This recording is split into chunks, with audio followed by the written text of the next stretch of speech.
Alright, we have finally got this piece of garbage running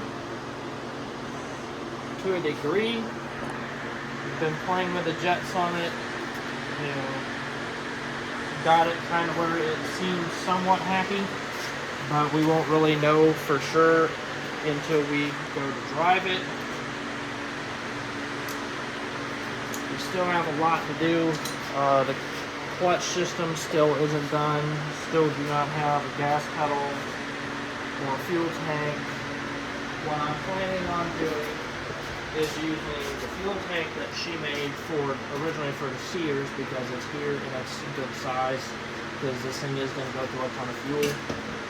I haven't made a post on these, but I made these shift knobs out of a couple old two-stroke pistons. What would you say this one was from? That one was from the KX80, and then that one was from a chainsaw. This is from a chainsaw that I hacked apart in the junkyard. Yeah. And, but the axle is in, hopefully for good now. High-low shifter is hooked up and works, kind of. It's better when there's something running. Well, yeah. You want to start it? You want to see if it'll start? Maybe, hopefully. But well, before we do that, just to show how this works. So we didn't end up having to put an external alternator on it. The original charging coil works perfectly fine. And so I've got a small AGM battery here. That's not tight. Good And job. Right here is a Kohler voltage regulator on a piece of wood that I drilled out and cut in half to fit the steering shaft. Unfortunately, this regulator I don't believe is any good. We're going to have to replace it, but you see what it's going to end up looking like. Two alternating current outputs from the coil, and then a single output to the battery, and I don't have that hooked up because this regulator isn't working. So it does still run though, just from the charge on the battery. Should we put the choke on or no? No, we shouldn't need the choke, but hold on a second. Oops. Yeah, it'd probably be good to tighten that. This is the ground, isn't it? Yeah. Okay. Usually black is ground and red is hot, just so you know. I never color code wires because I don't care. Yeah, it'll come back and bite you in the ass later.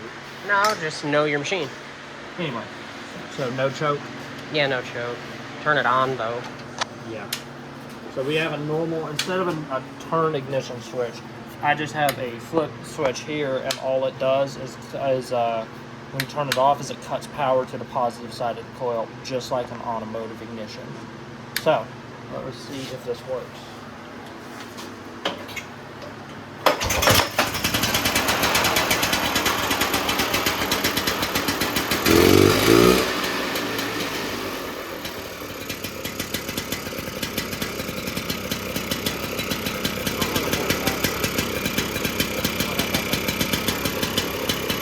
Hold it there.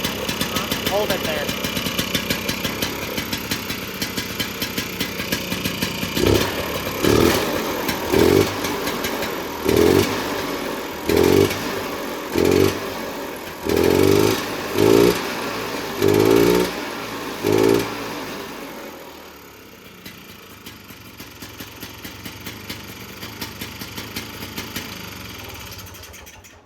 So, as you can see, it does start pretty well, pretty reliably, and runs decent.